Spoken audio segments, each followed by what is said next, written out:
I wrote this video down so that way I didn't ramble, and I'm still rambling. So I talked about the taxes and the taxes secrets and what you want to avoid. I talked about my new and improved me when reaching out to these hair companies, which is the infographics. I talked about my pricing and how I am doing that and what to expect from that. So when they say you need to have a passion for that, you really do. Like, you have to really want that stuff. Let's get into it.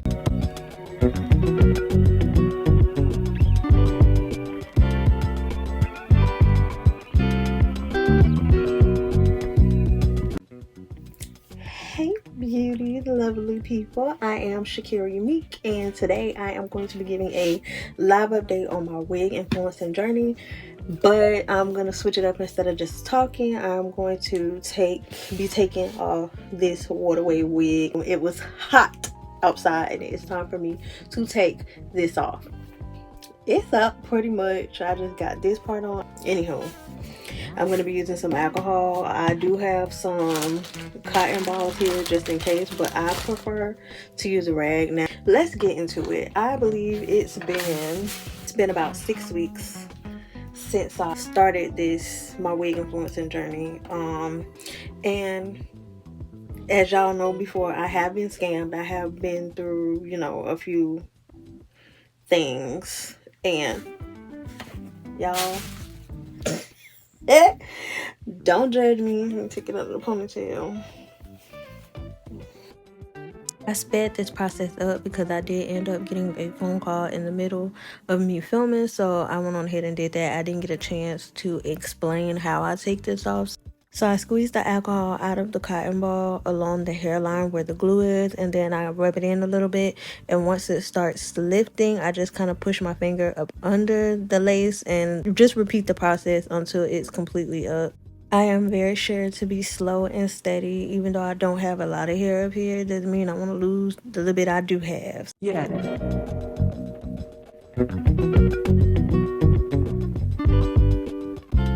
What I have started to do, because I was doing Amazon wigs and then different companies that I previously had purchased from before, and that was working well for me, but I started branching off to TikTok as well.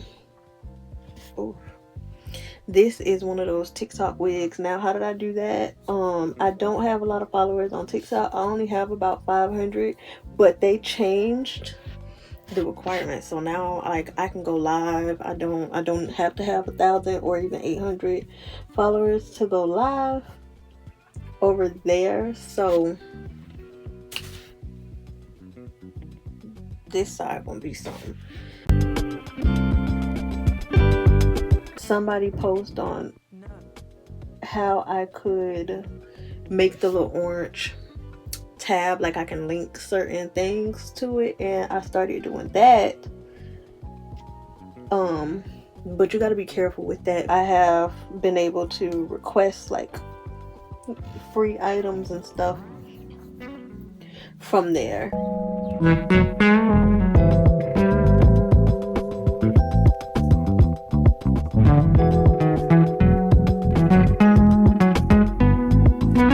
I am now in my 6th week and I started charging. Now, what I did is, if you go into these same like sponsored companies and you've done a few wigs for them before and now you want to start charging them, they're 9 times out of 10 gonna say no, unless you have clicks and you are bringing people to that using a link. Like they'll know, like, oh, it's like they should be able to tell where the traffic and the purchases are coming from. So unless you have that coming through to them, I wouldn't even, I mean, it don't hurt to ask. The worst they can say is no, but I wouldn't expect them to say no or even message back, because that's what's happening to me. They wasn't even messaging back. or when they message back, they like, no, they offer like another wig or something like that. I did start charging other, like I have a few companies. I have a sheet that not a sheet, like it's like an info sheet thing that I created for myself. I'll probably try to put it up in here, but it's just like a introduction. If you have quite a few followers, I would suggest to do this. I did this now in my journey because I wanted it to be created already for when I do get a little bit bigger, and then two, to test it out to see what works, what things they would ask for that is not on there and stuff like that. So that's why I did it, and I still had companies biting. I also did start to make sure that I'm stating gift, like the wig is a gift in there, because I have seen other influencers, not with wigs, but with like furniture and like different like house things, household items and stuff like that. When it came time for them to like do their income tax, they was sent like an invoice of all of the things that they were sent by different companies, for the companies trying to get it as a tax write-off, but that means that the person has to pay taxes on the items that they received, because they were paid through content. So they received that item as a gift. So I received this wig as a gift. No, I'm lying. I received this wig, but the exchange is I make this amount of videos or this amount of TikToks or reels or stories, or it has to stay up there for this long for me to get it. No, you don't want that, because then you're liable to pay the taxes on the item that you got, which is supposed to be a gift. Nobody wants to dish out what it is that they have to say. So just to cover me, like I said, I haven't seen anybody on like talking about it when it comes to hair and wigs and stuff, but just in case that ever branches off, and that could be because majority of the hair companies and stuff like that is overseas. That could be why. But in case, I'm covering me and just really stating that it is a gift, and what you are paying me to do is make content. So I have to count that as income anyways. You might as well pay me. I don't have the prices listed in the infographic. What I offer is included in the infographic. And I do it like that so that way I don't have to come back and edit, or even if I want to tell this company this amount, like I don't have to keep it the same for each one. I keep it a roundabout, but it doesn't have to be the exact same. So that's why I do it like that. I do keep track of what I tell what companies, but it's pretty much a roundabout, like, and it's small. It's a small amount. Like for me right now, I range from 75 to 150. That's not big at all. So $75 is an unboxing video and a reel. 150 is a full video review kind of thing. I did start asking the companies, do they have a preference on a posting preference, like if they prefer me to post it on certain days. Like, yeah, I started doing that, as well as I started to let them know when I will get it by. Like, okay, I will have this done by the end of next week. So that way they're not expecting anything within the next couple of days. Like, no. And they don't have to worry about like, oh, I skipped it. No, I'm putting myself on the schedule. If you want something posted beforehand, which I'm small, so I'm not necessarily in demand right now, so they don't have a request or a preference for me. What I'm noticing right now, it's like when you post is when you post it. Like, I do want to see it, and I hope it's soon, but child, I'm not sitting back and waiting on you. Like, that's the vibe it is kind of that I am getting. I gotta wash this anyways, but I want to make sure I get the majority of the glue off.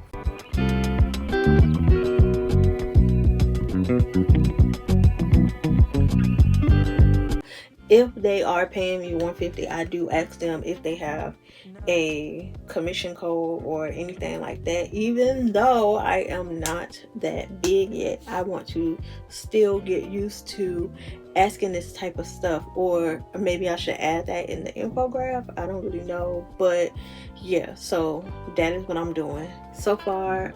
I have missed out on money. I don't really have an aesthetically pleasing lifestyle, I guess you could say. I am creating this content space, but I took the week before last off, like a break from focusing on this room, because I was going back to the drawing board. I had so much that I was trying to do with this space, and it wasn't really coming together how I wanted it to. So I took a step back, and that was a week of a break. And then last week I wasn't really feeling that good, so I didn't really do anything that week either. I didn't even post last week because I never got to making the video thumbnails, so I just didn't post, but I should have. I'm pretty mad at myself about that as well. That update was very light. It was just telling you about the infographics and how I did miss out on the opportunity to make $175 twice. So it was the one company, but they wanted to pay me $175 for two different videos. They wanted a install video with a style, and then they wanted a styling video. And they had like a certain time that they wanted it to be done by, but again, I missed out on that money. I need to wait because I don't have any storage here, and I couldn't find my mic to go with the camera. I couldn't charge my mic to go with the camera. I just had a lot of excuses, and that kind of set me back and made me feel some type of way. And then I couldn't even rush and do it, even though I wouldn't want to rush and do anything. But I couldn't even rush and do it even if I wanted to, because again, last week I was sick. So I just missed out on that opportunity, and I feel a little down about it because I don't want it to be like that company made, like they have a bad taste in their mouth about me. And it's not even just like that, because I already made a video for them or on the hair before and stuff, so it's not like that. They just kind of spread on, oh well, we would like these videos too. And it was, I already had a schedule. I was moved on to the next week and all of that, like, it was just like that. So, which is another reason why I was like another $75, not $75, it was another $25 each video, because that was a squeeze in thing. I would have had to go backwards when I was already moving on to the next thing, and I already had myself on a schedule to, how I needed to maneuver through these things and meet other deadlines I gave myself, so it was like that. And I need to learn to be a little bit more flexible when it comes to stuff like that. So maybe instead of it being like a strict 6 or 7 days, maybe I could be more flexible and go 9 or 10 days. That wouldn't have hurt it. So yeah, I don't know. I really need to figure that part out, because I don't really want to miss out on anything, because I'm trying to stick to something. It's not like the next 2 wigs I had after that had a deadline or anything other than the one that I gave myself. So it's stuff like that. If I had to do it over again, I would definitely go back. And it's the sad part about it, is not even that I had to like go back like that. That was a glueless wig, and the wig that I went to after that was glueless too. So there was really no reason for me to not, except for being a stick in the mud. Like, come on now. I could have slapped myself, because who do you think you are, girl? You heard it. Are you really? Like, that went for free. They was paying. Why would I, you know? But I had excuse after excuse. It went on to the next wig. Like, girl, take that off. You know, like, take that off. Edit, whatever. Get that done. Record, post it, and be done. Like, you know. So, yeah. That is all I have for this video. If you enjoyed this video, if you found it informative or even entertaining, please give it a thumbs up. That's how I know that you enjoyed the video. Be sure to drop your thoughts down below on anything that you want to see, or if you are on this wig influencing journey yourself and you have content as well, I would love to support you. You can leave a comment down below. You can leave a tip. Feel free to leave a tip on something that you do or something that you have done in the past that you wish you didn't. Just let me know, like, how and what are you doing? Yeah, be sure to subscribe for more. You can hit that notification bell so that way you can be notified every time I post, which is twice a week. So make sure to like, comment, and subscribe. Yeah. Peace. See me in my next video. No.